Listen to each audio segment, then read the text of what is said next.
Hello everyone, welcome back to my channel. मी रुद्राणी पाटील आजच्या या ओसीएमच्या व्हिडिओमध्ये तुमच्या सगळ्यांचं स्वागत करते. आजच्या व्हिडिओमध्ये आपल्याला तत्वांचे स्वरूप म्हणजेच व्यवस्थापनाच्या तत्वांचे स्वरूप डिस्कस करायचे. ते डिस्कस करण्याच्या अगोदर big boule batch season 3 launch झालेला आहे. त्या बॅच मध्ये आम्ही किंवा त्या कोर्स मध्ये हे 5 सब्जेक्ट घेणार आहोत आणि या सब्जेक्टला सुरुवात सुद्धा झालेली आहे. बिग बुल बॅच मध्ये रेग्युलर क्लासेस वगैरे व्हिडिओ वगैरे अपलोड होत आहेत. हे युट्यूबचा व्हिडिओ आहे. जर तुम्हाला बिग बुल बॅच परचेस करायचं असेल तर प्ले स्टोअर वरती DA2 अकॅडमीचं ऍप्लिकेशन उपलब्ध आहे. तिथून तुम्ही ऍप्लिकेशन डाउनलोड करून कोर्स परचेस करू शकता. अधिक माहितीसाठी डिस्क्रिप्शन मध्ये असलेल्या नंबरला कॉल करा. चलो चेक करा आता. आजचा टॉपिक म्हणजे आपला व्यवस्थापनाच्या तत्वांचे स्वरूप आहे. तर स्वरूप काय? स्वरूप म्हणजे आपण म्हणू शकतो वैशिष्ट्य, फीचर्स, किंवा स्वरूपला आपण इंग्लिश मध्ये नेचर म्हणू शकतो, स्वभाव. तर बघा आता या ठिकाणी काय सांगितलेलं आहे.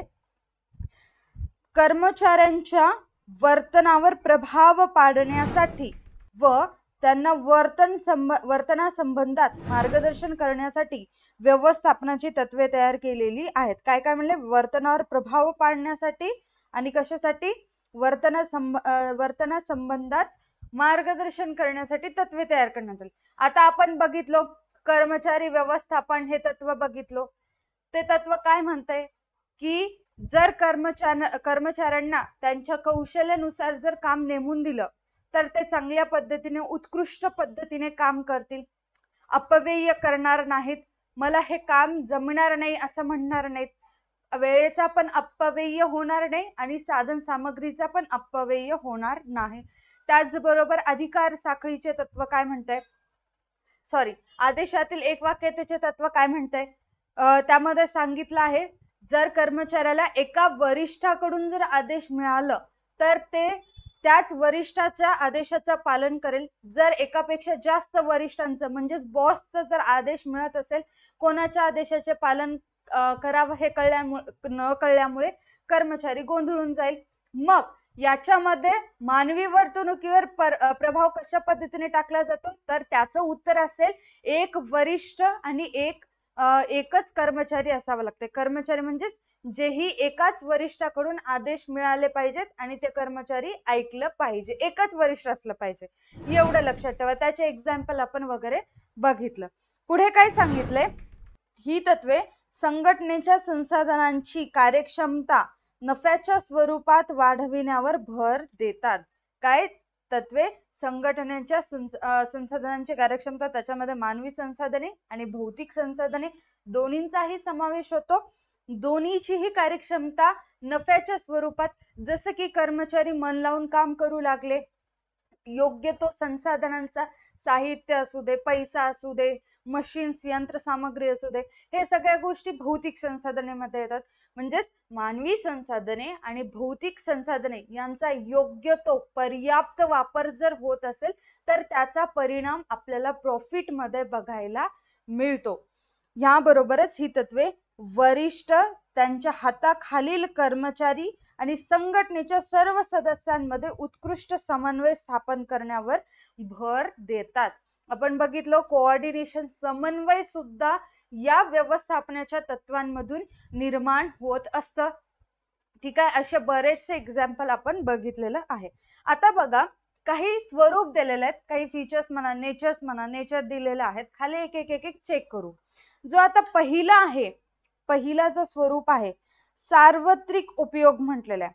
आता सार्वत्रिक उपयोग म्हणजेच काय? थोडक्यात बघा, बिझनेस प्रायव्हेट असू दे, कसा बिझनेस आपला प्रायव्हेट असू दे, स्मॉल असू दे, लार्ज असू दे, पब्लिक असू दे, बिझनेस असू दे किंवा नॉन बिझनेस असू दे, म्हणजेच काय? छोटा मोठा खाजगी, सार्वजनिक किंवा काय म्हणतात बिगर व्यवसाय कुठल्याही प्रकारचं, कुठल्याही टाईपचं असू द्या, त्या सगळ्या व्यवसायांना व्यवस्थापनाची तत्वे लागू पडतात. इथे तेच सांगितले, चेक करा. व्यवस्थापनाची तत्वे ही सार्वत्रिक आहेत, कानाकोपऱ्यामधल्या छोट्या व्यवसायामध्ये सुद्धा लागू पडतात. ही तत्वे कोणत्याही आकाराच्या व स्वरूपाच्या व्यावसायिक संघटनांना लागू पडतात.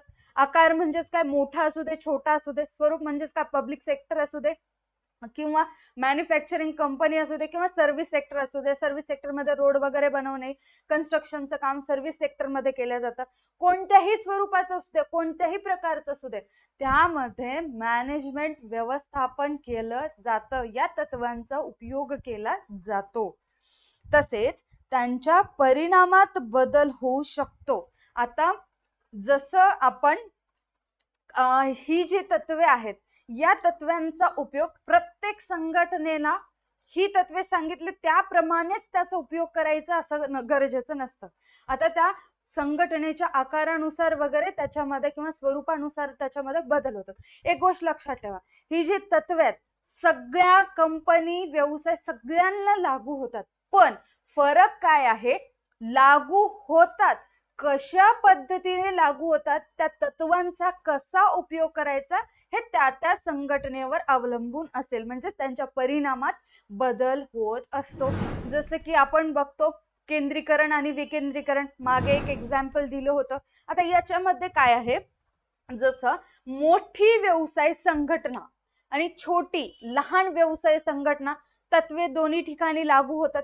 फरक काय आहे, मोठ्या व्यवसाय संघटनेमध्ये विकेंद्रीकरण करावं लागतं आणि लहान म्हणजे छोट्या व्यवसाय संघटनेमध्ये केंद्रीकरण चालतं. म्हणजेच काय, परिणामात बदल झाला. तत्वे दोन्ही ठिकाणी लागू आहेत पण परिणामामध्ये बदल, म्हणजेच कशा पद्धतीने लागू करायचे हे त्या व्यवसाय संघटनेवर अवलंबून असते. तसेच त्यांच्या उपाययोजनातही बदल करणे शक्य असते. म्हणजेच प्रत्येक ठिकाणी चेंज करता येतं. समजा एक लहान व्यवसाय संघटना आहे आपली, तर अशा वेळेस आपल्याला कामाच्या विभागणीचे, म्हणजेच विभागणी, आता एकच काम असेल त्या व्यवसाय संघटनेमध्ये, विभागणीचं तेवढं काही गरज पडत नाही. म्हणजे सगळी तत्वे लागू होतात बट त्याच्या प्रमाणे त्याच्यामध्ये बदल होत जातात. तरीही ती सर्व प्रकारच्या संस्थांसाठी सोयीस्कर असतात, सगळीकडे लागू पडतात आणि परिणाम सुद्धा मिळत असतो. पण वेगवेगळा उपयोग कसा करायचा हा वेगवेगळा असतो. पण शेवटी सगळ्यांचं एकच मेन ऑब्जेक्ट काय असतं, प्रॉफिट कमवणे. तसेच ही तत्वे व्यवस्थापनाच्या सर्व स्तरांवर, उच्च स्तर, मध्यम स्तर आणि कनिष्ठ स्तर, तिन्ही स्तरांवरती ही तत्वे लागू पडत असतात. सार्वत्रिक उपयोग समजलं का? खूप सोपा आहे. छोट्यातला छोटा, मोठ्यातला मोठा, स्वरूप असू दे, मॅन्युफॅक्चरिंग असू दे किंवा सर्व्हिस असू दे, सर्व्हिस सेक्टर असू दे, प्रत्येक ठिकाणी ही तत्वे लागू पडतात. बट फरक एवढाच आहे, परत सांगायला नीट ऐका, लागू करण्याची पद्धत लागू सगळ्याच ठिकाणी होतात बट त्यांचा उपयोग कसा करायचा हे वेगवेगळ्या व्यवसायावर अवलंबून असतो. बघा, सेकंड वन टेस्ट तत्व सांगते काय, सर्वसाधारण मार्गदर्शक तत्वे तुम्हाला गाईड करतात बट ते गाईड केल्यानंतर समजून घेऊन स्वतःचं डोकं लावून त्याचा उपयोग करून घ्यावा लागतो. आता थोडक्यात जर सांगायचं झालं, हे काय म्हणले, जनरल गाईडलाईन्स म्हणतो आपण याला, सर्वसाधारण मार्गदर्शक तत्वे. हे काय म्हणतात, समजा आपलं जर डोकं दुखत असेल, अशा वेळेस आपण डोकं दुखायलंय म्हणून सॅरेडॉन ही गोळी घेऊ शकतो. काय, परमनंट सोल्युशन मिळालं. डोकं दुखायलंय म्हणून मी गोळी घेतला आणि इलाज पण मिळाला, परिणाम मिळालं, माझं डोकं दुखणं कमी झालं. बट तत्वे तसं काम करत नाहीत. सोल्युशन देतात पण परमनंट सोल्युशन देत नाहीत. रेडीमेड आयतं देत नाहीत. परमनंट देतात पण रेडीमेड सोल्युशन देत नाहीत. जसं डोकं दुखायलंय, गोळी घेतलं, डोकं दुखणं बंद झालं, रेडीमेड सोल्युशन मिळालं. बट तत्वे तसं करत नाहीत. तुम्हाला मार्गदर्शन करतात, गाईडलाईन करतात, बट तुम्हाला त्याचा उपयोग कधी करायचा, कसा करायचा हे डोकं लावावं लागतं. आयतं देत नाही, तुम्हाला एक हिंट देतात, त्या हिंट लक्षात घेऊन तुम्हाला त्या पद्धतीने काम करावं लागतं. बघा, इथे काय सांगितलंय, संघटनेतील समस्या सोडवण्यासाठी तसेच एखादी संघटनात्मक परिस्थिती काळजीपूर्वक हाताळण्यासाठी व्यवस्थापनाची तत्वे मार्गदर्शक ठरतात म्हटलेलं आहे. आपल्याला माहिती आहे, आपण तत्वांमध्ये शिकलो, कुठलीही समस्या आली की या तत्वांचा उपयोग करायचा आणि ह्या तत्वांमुळे आपल्याला मार्गदर्शन मिळते समस्या सोडवण्यासाठी. समाधान मिळत असतं, ऑप्शन पर्याय मिळत असतं. त्याच्यानंतर ही तत्वे लवचिक सुद्धा असतात. आता खाली एक लवचिकता पॉइंट आहे, त्याच्यामध्ये मी तुम्हाला लवचिक चांगल्या पद्धतीने समजून सांगेल. कोणत्या तत्वांचा उपयोग करायचा हे संघटनेच्या परिस्थिती, आकार व स्वरूपावर अवलंबून असतो. हे अतिशय महत्वाचं आहे. या सगळ्या या पॉइंटचं सार काय आहे तर हे कोणत्या तत्वांचा उपयोग करायचा हे संघटनेच्या परिस्थिती, आकार व स्वरूपावर अवलंबून असतो.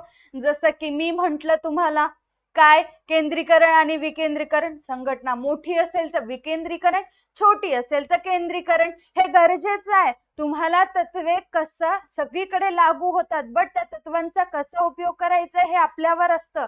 आपल्या संघटनेला बघून आपल्याला त्याचा उपयोग करून घ्यावा लागतो. रेडीमेड सोल्युशन देत नाहीत, फक्त हिंट देत असतात, मार्गदर्शन करतात.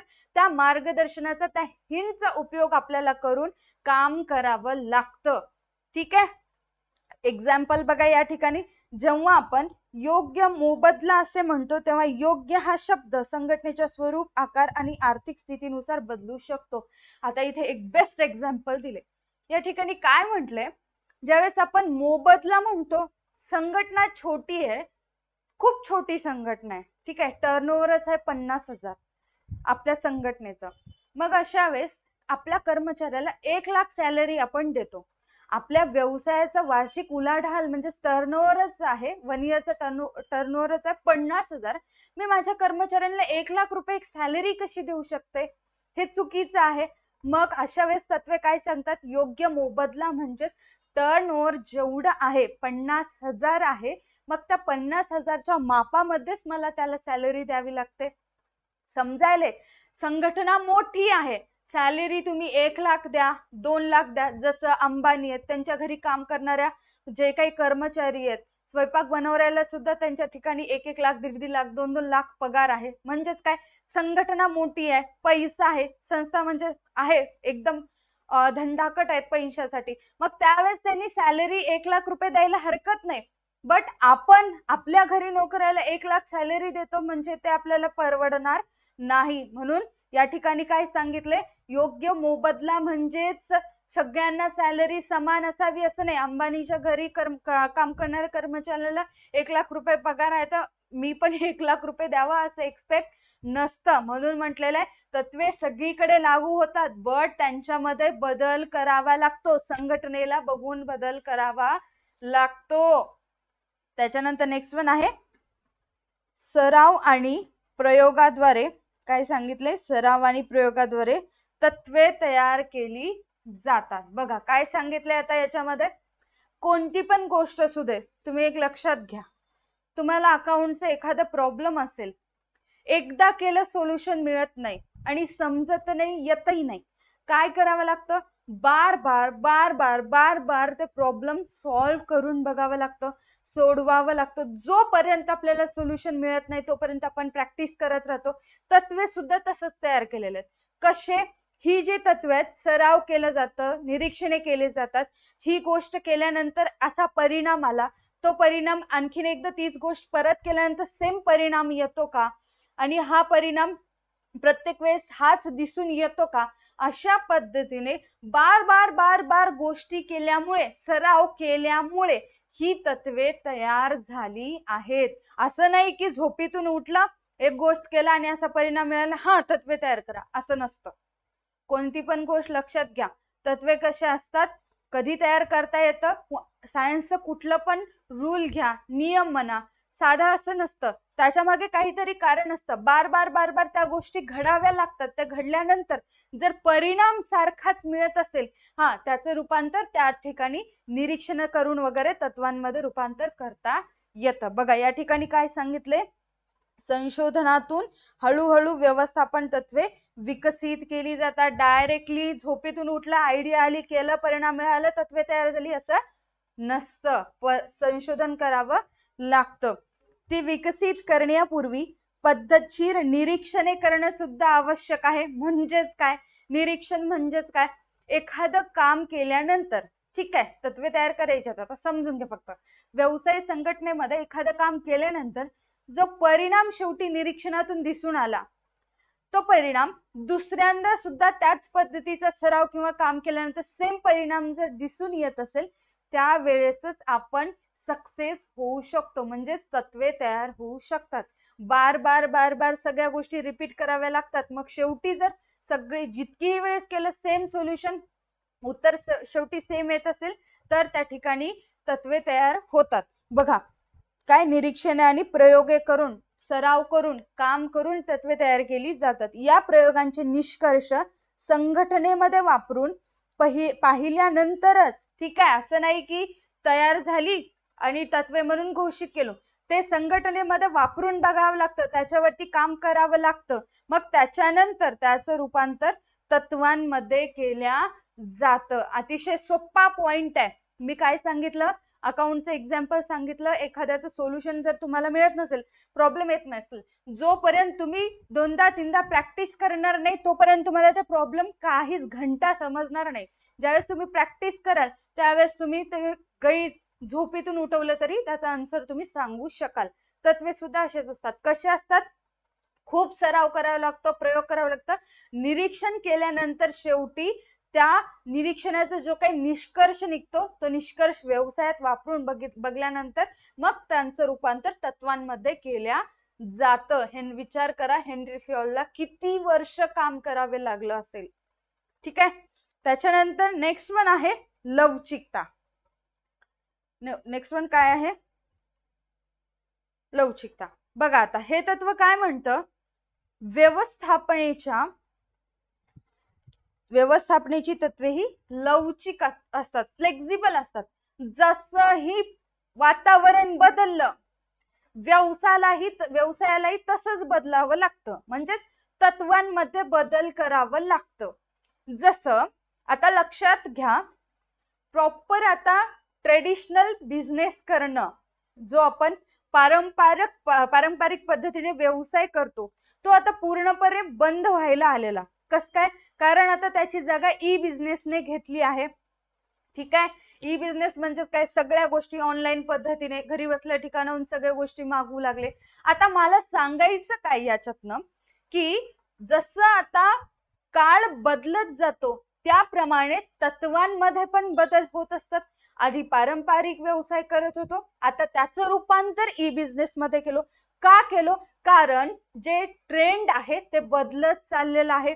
मी जर पारंपरिकच पद्धतीने व्यवसाय करते असं म्हणत बसले तर माझं दुकान एका दिवशी बंद पडेल, कोणीच येणार नाही. कारण सगळ्यांना आयती सवय लागली, घरी बसल्या ठिकाणी वस्तू मागू लागले. मग माझ्या दुकानात चलत कोण येऊन वस्तू घेईल? लक्षात आले, व्यवसाय बंद पडेल. मला पण काळानुसार बदल करावं लागतं. याला म्हणतात लवचिकता. समजायले? फ्लेक्झिबल असावं लागतं. व्यवस्थापनाची तत्वे सुद्धा लवचिक आहेत. आता पारंपरिक पद्धती म्हटल्यानंतर मला कदाचित कर्मचाऱ्यांची संख्या वाढवावी लागेल. तत्व होते आणखीन वाढवून त्यांना त्यांच्या कौशल्यानुसार कामाला लावावं लागेल. कारण आता घरपोच डिलिव्हरी करायची आहे. ऑनलाईन पद्धतीने वस्तू सगळ्यांना पाहिजेत. मग मला घरपोच डिलिव्हरी करायची असेल तर कर्मचाऱ्यांची संख्या वाढवावी लागेल. ते त्या ठिकाणी ज्या ठिकाणी म्हणतील त्या ठिकाणी ऑन टाइम डिलिव्हरी करावी लागेल. म्हणजेच काय? तत्वांमध्ये सुद्धा बदल करावा लागतो. पुढे काय सांगले? म्हणजे तत्वे परिस्थितीनुसार बदलता किंवा सुधारता येतात. परिस्थिती बदलली, तत्वांमध्ये बदल होतो. ही तत्वे अवलंबताना व्यवस्थापक त्यात गरजेनुसार बदल करू शकतो. गरज पडली की बदल करावी लागते. नाही मी बदल करणार म्हणलं तर व्यवसाय सगळं जाते पाण्यात. ठीक आहे. व्यवसायाची परिस्थिती सतत बदलत असते. आपल्या गरजेप्रमाणे संघटना ही तत्वे सुधारून अथवा त्यात बदल करून वापरू शकते. आता एक एक्झाम्पल मी मागे पण सांगितलं असेल, कोरोना आला होता त्यावेळेस एखाद्याचं कापड दुकान असेल तर ज्यांचं कापड दुकान आहे त्यांना फायदा झाला, बाकीच्यांचा व्यवसाय बंद झाला, ती गोष्ट वेगळी झाली. आता कापड दुकानाचं एक्झाम्पल लक्षात घ्या. कोरोना आला, पूर्णपणे मार्केट आता सगळं बंद झालं होतं. मग अशा वेळेस त्याला त्याच्या तत्वांमध्ये म्हणजेच व्यवस्थापनाच्या तत्वांमध्ये बदल करावा लागतो. कसा बदल करावा लागतो? लवचिकता, फ्लेक्झिबल म्हणजेच काय? बदल करणे. काय करावं लागतं? नाही मी कपडे आता म्हणजेच मार्केट बंद झालं तरी चालेल पण मी माझं दुकान बंद करेल, म्हणजेच काय, आता त्याचं साधी सिंपल गोष्ट आहे, लॉजिक आहे. कपड्यांचं दुकान असेल तर तो त्या कपड्यांचं मास्क तयार करून सुद्धा विकू शकतो, लवचिकता आणू शकतो. नाही मी विकणार नाही म्हटलं तर व्यवसाय बंद पडेल. व्यवस्थापनाच्या तत्वांमध्ये बदल करावा लागतो. तो काय केला, डोकं लावला, त्याच कपड्यांचं मास्क बनवून विकू लागला. त्याचा बिझनेस रनिंग मध्ये त्याचाच राहिला. काही फरक पडलं का त्याच्या व्यवसायावर? काहीच फरक नाही पडलं. समजायलंय ना? म्हणजेच जशी परिस्थिती आहे त्या परिस्थितीनुसार व्यवसायामध्ये आणि तत्वांमध्ये बदल करावा लागतो. तत्वांचा उपयोग करून बदल करणं गरजेचं असतं. अदरवाईज जर तुम्ही मी बदल करणार नाही म्हटलं तर तुम्ही मागे मागे मागेच जाल आणि व्यवसाय बंद पडेल. ठीक आहे. नेक्स्ट वन आहे वर्तणुकीशी संबंधित. नेक्स्ट वन काय आहे? वर्तणुकीशी संबंधित. बघा आता, व्यवस्थापन ही सामूहिक कृती आहे, सगळ्यांनी मिळून करायची आहे. उच्च स्तर असू दे, मध्यम स्तर असू दे, कनिष्ठ स्तर असू दे, तिन्ही स्तरावरती लोकांनी व्यवस्थापन करणं गरजेचं असतं. व्यक्तीच्या सामूहिक प्रयत्नातून विशिष्ट उद्दिष्ट साध्य करणे हे व्यवस्थापनाचे ध्येय असते. म्हणजेच काय, आता एखादं उद्दिष्ट ठरवलं असतं आपण. निर्देशनातील एक वाक्यतेचे तत्व बघितलं, एक प्रमुख आणि एक योजना. सगळे संघटनेतील जेवढे काही कर्मचारी आहेत कोणत्याही पद्धतीने काम करू दे, शेवटी त्यांचं ध्येय एकच असतं, सगळ्यांना गाठायचं एकच ध्येय आहे. म्हणजेच काय, सामूहिक प्रयत्नातून सगळे एक होऊन काम केल्यानंतर ध्येय गाठण्यास मदत होत असते. मानवी वर्तणुकीवर म्हणजेच आपल्या कर्मचाऱ्यांवर प्रभाव पाडण्यासाठी किंवा टाकण्यासाठी ही तत्वे तयार केलेली आहेत. जसं की बघा, व्यवसाय संघटनेमध्ये एक कर्मचारी आहे, त्या कर्मचाऱ्याला दुसऱ्या कर्मचाऱ्यांच्या तुलनेत कमी सॅलरी जर देत असाल, त्या कर्मचाऱ्यांच्या मनावर प्रभाव पडतो. सगळ्यांना जास्त सॅलरी द्यायले, मला कमी द्यायले, मग मला कमी मिळून सुद्धा मी त्यांच्यापेक्षा जास्त काम करतो म्हटलं तर त्याला काय वाटेल, किती काम केलं तरी सॅलरी कमी मिळते, मग तो काम चांगलं करणार नाही, टाइम वेस्ट करेल. एका कर्मचाऱ्यामुळे पण खूप नुकसान होते व्यवसायाचं. मग अशा वेळेस काय करावं लागतं, सगळ्या जेवढेही कर्मचारी आहेत सगळ्यांना समान सॅलरी देणं आवश्यक असतं. समान म्हणजेच आता ज्या विभागामध्ये ज्या पातळीवर काम करतात त्यानुसार त्यांना सॅलरी देणं गरजेचं असतं. म्हणजेच काय, मानवी वर्तणुकीवर प्रभाव टाकण्यासाठी आता सगळ्यांना सॅलरी चांगली मिळाली, मग सगळे खुश होतात.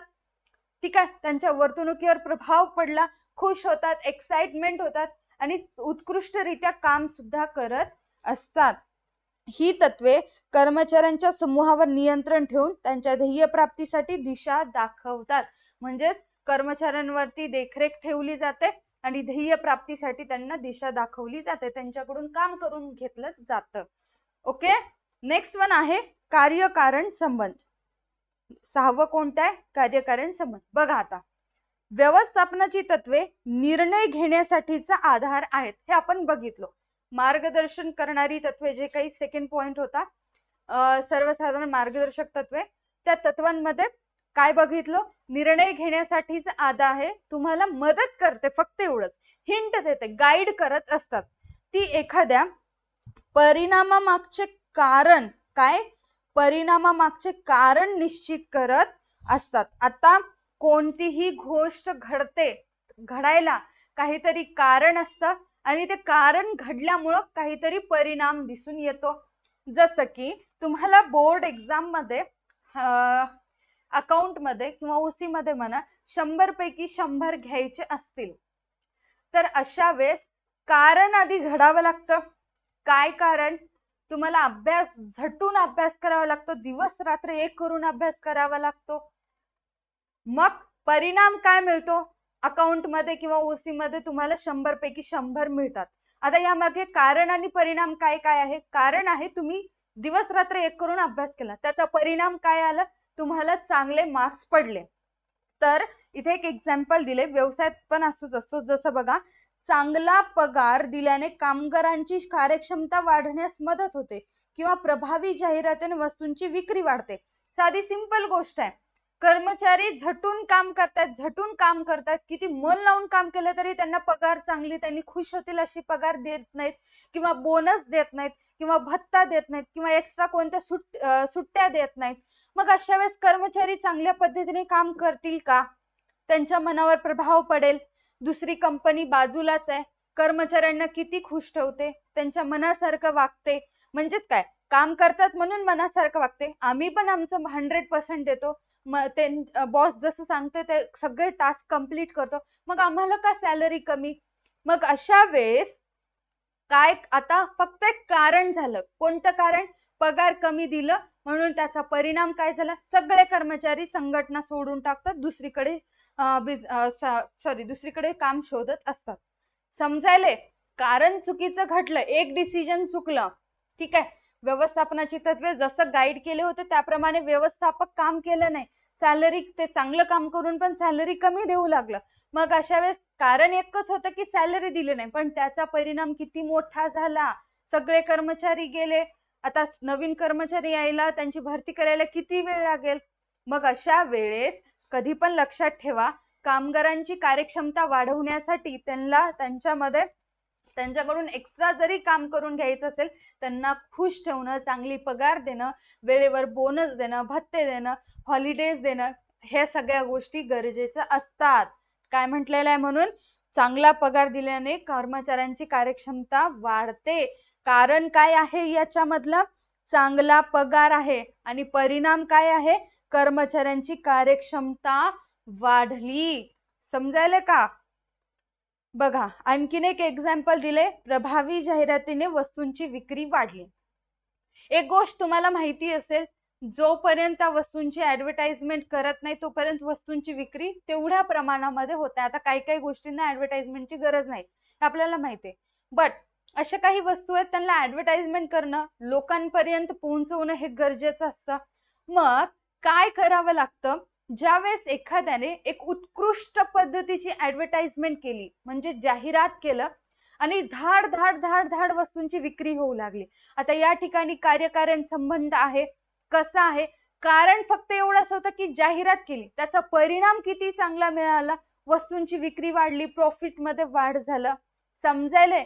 व्यवसायातही असंच असतं. जर तुम्ही एखादी चांगली गोष्ट कराल, त्या तत्वांचा उपयोग करून चांगल्या पद्धतीने अवलंब जर कराल, कारण जर चांगल्या पद्धतीचं असेल, त्याचा परिणाम शेवटी जे तुम्हाला मिळते ते सुद्धा चांगलंच असेल. प्रॉफिट खूप जास्त मिळत असतो.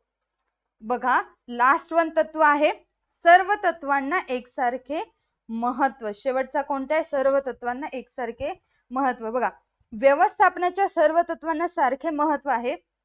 पूर्वनियोजित उद्दिष्ट साध्य करण्यासाठी ही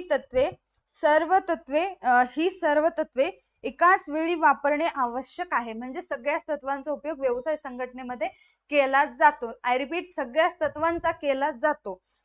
एखादे तत्व विशेष लक्ष देऊन वापरले आणि इतर तत्वांकडे दुर्लक्ष झाले तर त्याचा परिणाम संघटनेच्या कामकाजावर होतो. आता फॉर एक्झाम्पल बघा, आपल्या घरामध्ये सिबलिंग्स असतात, 2 भावंड असतात.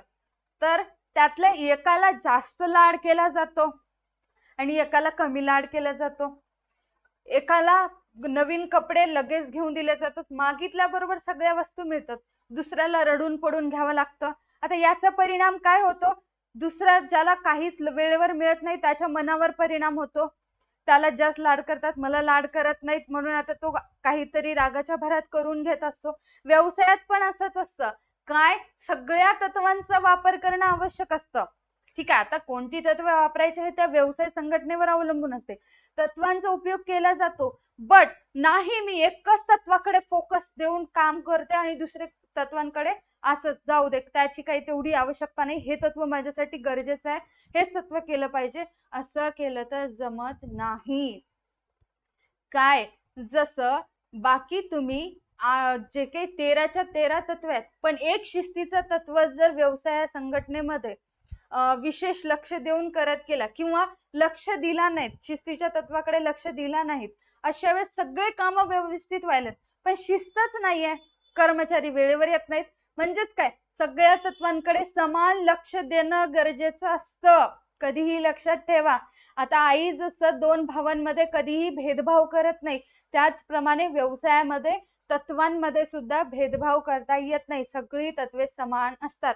कोणतेही तत्व विशेष लक्ष देऊन एक्स्ट्रा काम करून करून त्या तत्वांचा उपयोग केला जात नाही, कधीही लक्षात ठेवा. ओके, आय होप तुम्हाला ही सगळी 7च्या 7 स्वरूप समजले असतील. समजलं तर या व्हिडिओला लाईक करायचंय, चॅनेलला सबस्क्राईब करायचंय आणि त्याचबरोबर जर तुम्हाला या स्वरूपमध्ये काही डाऊट असेल तर नक्की कमेंट सेक्शन मध्ये कमेंट करू शकता. येणाऱ्या व्हिडिओमध्ये आपण व्यवस्थापनाच्या तत्वांचे महत्त्व डिस्कस करू. त्याच्यानंतर शास्त्रीय व्यवस्थापनाची तत्वे आणि तंत्रे दोन्ही बघायचे आहेत. हा चॅप्टर परीक्षेच्या दृष्टीने महत्वाचा आहे, याला इग्नोर करायचा नाहीये. आता जाता जाता परत एकदा सांगते, जे कोणी बिग बुल बॅच परचेस केलं नाहीये तर त्यांनी फटाफट बिग बुल बॅच परचेस करायचे, कारण तुम्ही जितका उशीर कराल तुम्हाला सगळं मिळून जाईल, बट लवकर कराल तर तुमचाच फायदा होईल. जसं की आता बिग बुल बॅच असेल आपली, बिग बुल बॅच मध्ये अशा पद्धतीचे चांगले चांगले एक्झाम्पल घेऊन स्टुडंटला समजून सांगण्यात येतात. प्रत्येक पॉइंटचं बघू शकता, मी नोट्स पण तुम्हाला शो करते. अशा पद्धतीचे नोट्स सुद्धा दिले जातात आणि लगेच त्यांचं एक्सप्लेनेशन पण त्यांना समजून सांगण्यात येतं. बघा, हे 4थ्या चॅप्टरशी संबंधित नोट्स आहेत. वरती नोट्स आहेत आणि खाली प्रॉपर पद्धतीने त्यांना एक्झाम्पल सहित समजून सांगण्यात येतं आणि अशा पद्धतीने एक्सप्लेन करण्यात येतं की त्यांचं डाऊट सगळं क्लिअर होऊन जातं. नंतर ते विचारत सुद्धा नाहीत, एकदम चांगल्या पद्धतीने डोक्यात बसत असतं. जर तुम्हाला बॅच परचेस करायची असेल तर लवकरात लवकर परचेस करा. डिस्क्रिप्शन मध्ये सुद्धा नंबर दिलेला आहे, तुम्ही कॉल करून इन्क्वायरी करू शकता. आजच्या व्हिडिओसाठी एवढंच. भेटूयात अशाच एका न्यू व्हिडिओमध्ये. Tata bye bye, take and stay connected.